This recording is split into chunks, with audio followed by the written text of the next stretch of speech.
Hi there, my name is Alyssa Anderson, and I will be doing our second discussion board in regards to this scenario for going to Greenville, South Carolina, up to Lynchburg, Virginia. So just as a small overview, we're going to be kind of utilizing the paved checklist along with looking at the trip in the midst of that. So when we look at the trip, the overview is that the owner of our flight school wants us to go down and pick up an aircraft and fly it back to Lynchburg because the aircraft had an engine overhaul, new avionics, and a whole bunch of other things. So they want us to go pick it up and bring it back.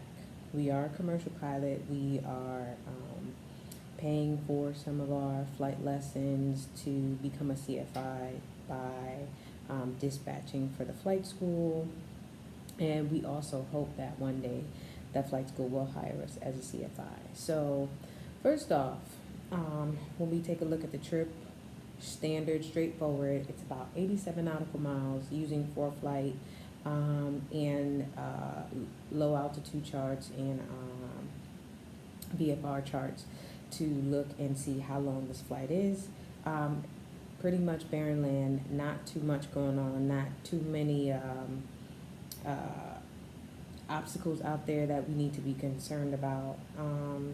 So picking a good altitude would be the first thing, looking for the trip, seeing how long it is, and it's a day flight.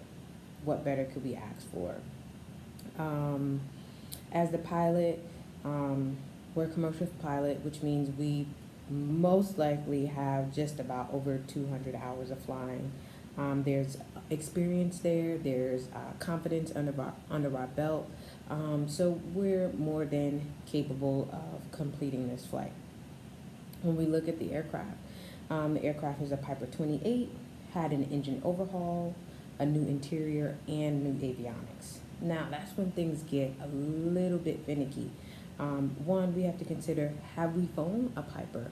Even though we've completed our instrument license, have we flown a Piper? Have we flown with the avionics that's installed? Have we had time to kind of go through it and understand what type of avionics we're going to be dealing with here?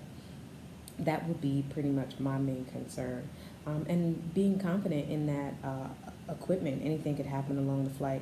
And especially this being the flight for it to come back into service, is there anything that we should be worried about?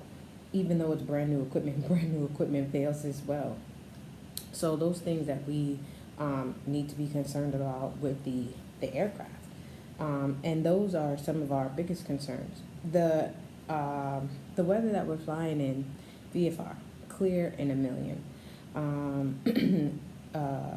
Sky clear, winds calm, 10 statute mile of viz.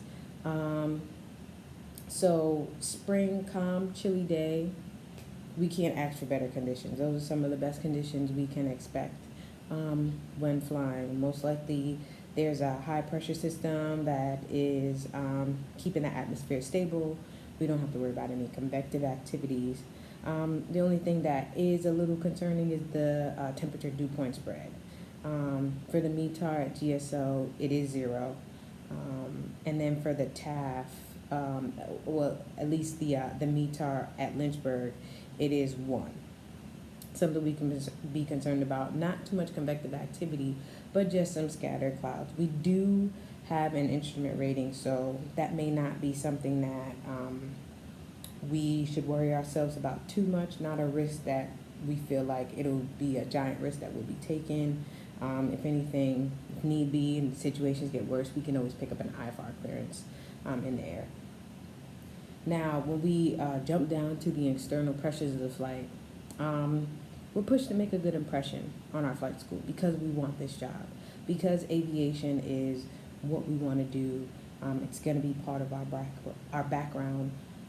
We want to make the best impression. We want to make this flight easy, simple, clear cut, straight to the point. So one, me personally, I would think, wow, the flight school must have a lot of trust in me, trusting that I can go down, get this aircraft, fly it back up, no problems, no questions asked. So with that being said, overall, clear-cut flight. The biggest issue here is our own confidence, and not sabotaging ourselves, wanting to make a good impression, but also making this flight.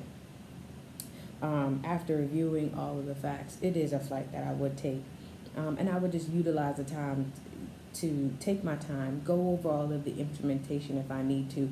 I'll be down there with the mechanics who may be down there, and I can ask as many questions as I need to before taking the flight. Maybe even knowing that I'm going down to take the flight, get a heads up on what type of equipment will be on the aircraft, so I can do a little study and research on my own, and maybe even a little chair flying if it's equipment that I've never seen before. Also doing some tests on the ground with the aircraft before I even take it up, or maybe even doing a lap in the pattern before I actually leave the airfield, to head back up to Lynchburg in order to see what's going on with the aircraft, is everything acting accordingly. And pretty much that's how I would go and just assess this scenario based on the PAVE checklist, and based on the I'm Safe checklist as well.